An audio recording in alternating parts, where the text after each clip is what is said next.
Are you a narcissist? Am I a narcissist? This, my friends, is a complex topic. And according to some theory, we're all somewhat narcissistic. And certainly Western culture, as it is in 2020 and beyond, exhibits some pretty strong narcissistic traits. And perhaps at the depth, or within the depth of awakening, is a call to ask us to move beyond simply identifying with our ego, which in its essence is somewhat narcissistic. So, this week's episode continues on from last week's investigation of the fight response as one of the 4 F's of fight, flight, freeze, and fawn. And we're going to dive into narcissism as it relates to the fight type. We're also going to look at recovery and healing for our fighters and how a healthy fight response is necessary for our survival and well-being.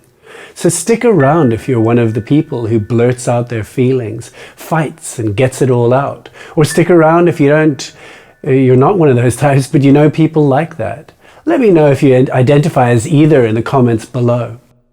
And if you want to do it, just hit that subscribe button down below too. You know, every time I see a little email that says ... subscribe to your YouTube channel, I get this little hit of dopamine inside, and I like that little hit of dopamine, to be honest. Okay, taking a deep breath. Let's talk about narcissism. Firstly, what is it? The simplest definition is an excessive need for admiration, a disregard for others' feelings, and an inability to handle any criticism, and a sense of entitlement. And it's worth knowing 3 signs of potential narcissism. Look, there are long lists of 12 or 9 on the internet. You can find many, but these are 3 that I find very useful. 1, a deeply self-centered person with a grandiose sense of self. 2, they cannot tolerate criticism. 3, they lack empathy. So, one of the most difficult things to recover from is true narcissism as a clinical personality disorder. Some say true narcissism is untreatable, but almost all of us have narcissistic traits. The work of Dr. Craig Malkin is really interesting on this subject, where he demonstrates that narcissism exists on a spectrum, which we know, but that some narcissism is necessary for our well-being, including a healthy sense of self. It is said if you find yourself in relationship with a person with a narcissistic personality disorder, the true narcissism, the best course of action is to separate and create your own life. Because if the personality is rooted in self-centeredness and everyone else is the problem, it's very difficult to create a real heart-centered relationship. And it may be accompanied by a lack of empathy and an underlying sense that the narcissist unconsciously believes that they are kind of perfect in every way. But let's assume none of us here are full-blown narcissists, true narcissists. None of us, right? Otherwise we wouldn't be watching this. You and I are just ordinary human beings stumbling around doing our best, making sense of life. So when narcissism interfaces with a fight type, we may exhibit a behavior that is controlling, defensive, mean, or selfish. We may be proponents of the monologue, where we trap others in a conversation or a rant that seemingly won't end, where it feels like there's no way through or a gap for the other to even say anything. And freeze and fawn types are the perfect foil for my rant, easily captured by the monologue. And this fight and capture pattern may be born of either subtler or full-blown narcissistic personality behaviors. The speaker has little or no sense of you, your feelings, or even your presence as they rant. And let's just say it's me. Once I get going, once I just start talking, venting, and offloading, it can be very painful for you, the listener. So, for treatment and recovery, what do we do? How do we recover? If you are a fight type that engages in monologues, it's really worth recognizing the pattern and developing consciousness around this. And in that recognition, begin to unwind that and make space for the other, for real communication. Ultimately, doing this will make fight types feel much safer in the world. So this type really benefits from understanding the effect of their aggression and their control. People will not feel safe with them, and they may essentially scare away partners and friends. And the warmth, intimacy, and safety that they want to feel in life may be severely compromised by their fight-oriented communication and defense style. This excessive use of power leads to withdrawal by people from their lives. And of course, with this emotional withdrawal, the fight type feels more abandoned and less safe. And that can make them more angry. And you can end up in a downward spiral through this use of the fight response. So an important process for fight types is to face and really understand the impact of our voices on our partners, friends, and children. In other words, to take the risk to really find out the effect of what this form of communication has on people who are close to us. And one powerful way of working with the fight response is to begin to do the work of liberating the voice, to learn to speak earlier, long before stuff builds up. So that long before charge builds up in the body into an emotional nuclear bomb, we're learning to speak when it's a mild irritation or when we're sitting with stuff, and then get it out early. So it helps if fight types face the fear of speaking early before the intensity increases to full rage. Daily vocal practices are one way to assist that, bringing more energy and movement and fluidity and harmony into the voice. See my vocal freedom guide linked below for access to some warm-up exercises and daily practice for just beginning to get movement into this part of the body. It really, really helps, I promise. So, through vocal liberation techniques and exercises, we learn to drop out of the head and meet the feelings properly in the raging belly, and learn to move into what's called a more balanced awareness and speak from authenticity and the heart, but also connected to our emotions.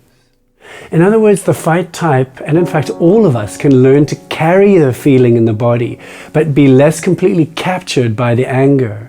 To feel it and be aware of it at the same time. Additionally, a very valuable route for fight voices to resolve communication issues is to do the deep work firstly with a therapist, but then a qualified relationship counselor, and in relationship to be in a safe space for facilitated communication. Just allowing some mirroring to come in to begin to learn the blind spots around this pattern. We are all filled with blind spots, and being facilitated by a caring and highly capable therapist is one of the biggest gifts we can give ourselves for unlocking how we use our voice in the world. So I really recommend a qualified therapist if you can afford it. And I think for our fight people, it's really useful to develop some standards about how we communicate to others and apologize if we fall short. Many fight types struggle to apologize afterwards. Remember, they are entitled to speak like that and may lack empathy for how their words and tone land. But the irony, of course, is that apologies are the very best medicine for a fight type, as it will quickly re-establish connection. So we can learn as fight types to speak firmly, but be clear and kind, and stay connected. And one of the things that really helps is to shift the anger from the partner or child or business partner or significant others in your life to the childhood and other causes of it. In other words, to shift the lens to what originally hurt you and made you feel angry or afraid or sad. It is not easy it's not easy work to really connect with the feelings of abandonment or abuse or whatever they are at the root of it all, and then channel that rage to where it really originates from. But what's being asked is to really own where these feelings come from and do the deep work with the root issues to deal with the original trauma. And it's helpful to learn from the other 4F responses. So you might learn to freeze in the moment, just stand still, breathe and see what's going on with a bigger view instead of blasting. Just see. So instead of reacting and letting out, just allow yourself to freeze. Sometimes it's better just to pause like that. before reacting. Or there's a case for fleeing, leaving the scene, take a time out, go to your room rather than venting because you're hurt or upset or irritable or cranky. Or you might learn the empathy of the fawn, which is to really consider and know the feelings of the person you're speaking with, even as you're speaking. So one of the gifts of the fawn, it's kind of both a gift and a curse, is that they will stay connected empathically, if you like, feeling your feelings when you're speaking. And maybe part of being in balanced awareness when we're speaking is to both be seated deeply and authentically in the self, but also still remain connected with the other, feeling them, being in connection and communion with them, rather than getting lost inside a bowl of rage and then venting. So, yeah, I think that describes it. Let's take a deep breath.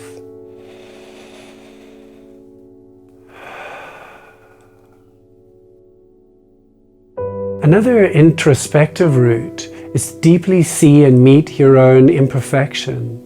So this involves some inquiry into ways in which I might view myself as perfect or better than others, or in the process overcome the illusion of my perfection that I might unconsciously carry.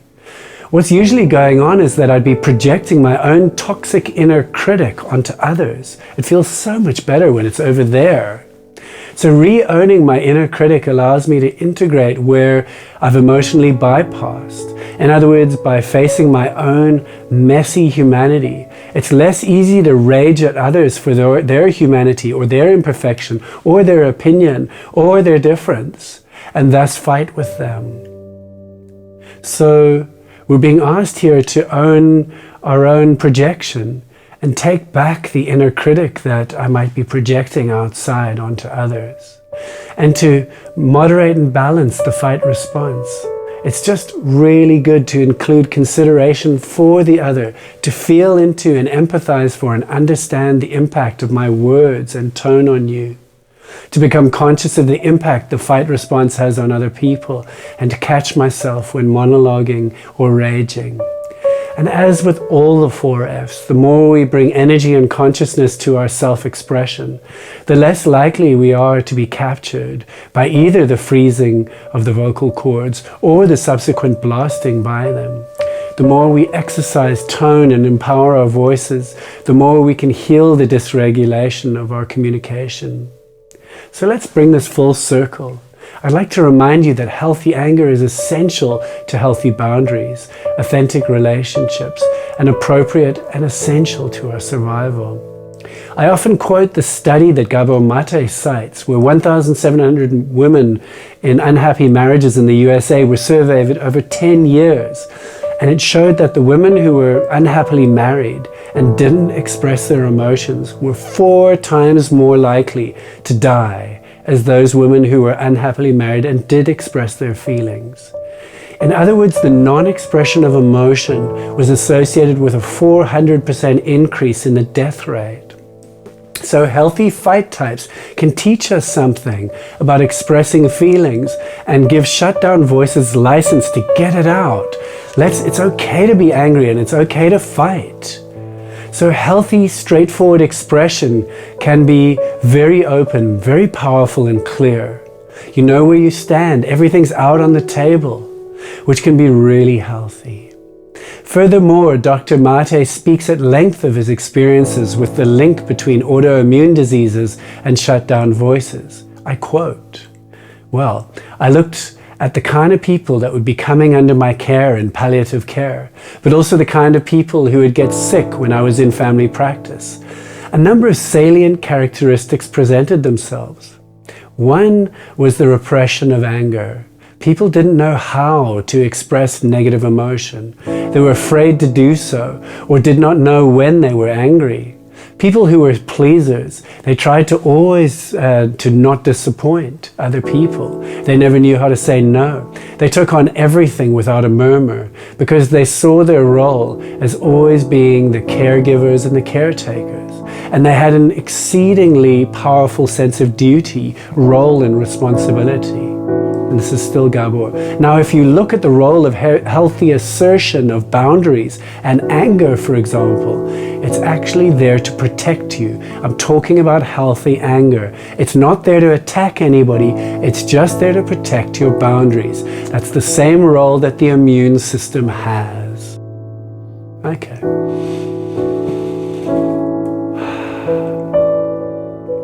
And in some senses, Western culture has glorified a pretense of niceness and I'm okay, and shut down and shamed anger.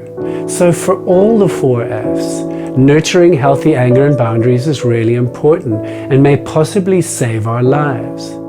As with all the 4F patterns of fight, flight, freeze, or fawn, there's personal work to be done to heal and work through these patterns. All 4Fs at worst can create really destructive behavior. And we're working this all out together. None of us is perfect. If you are a fight type, you've got work to do there. If you are a fawn type, you've got work to do there. None of us is perfect, and by and by, we must work if we want to heal it. If you're watching this, you're probably on a healing and consciousness journey of some kind. So you're doing the work too. As the late great Ram Dass says, we're all walking each other home. I hope you enjoyed this. Let me know your thoughts and your type of the 4Fs. Are you a fight type? Do you flee the scene? Do you just freeze? Or are you a nice, ever nice fawn type? Or are you a combination of the 4? So get it out, speak the words, put it down into the comments section. There are more videos on the subject either side of me. I really hope you enjoyed this. And really just to reiterate, all of us at some level display aspects of these 4 types: fight, flight, freeze, and fawn. And what's being called for here, or the opportunity is to discover about this and go on a journey with it and heal and level up our voice so we can learn to speak powerfully but clearly and with boundaries but with kindness. And to deepen it to the point where we're capable of communicating with the world from and in our hearts.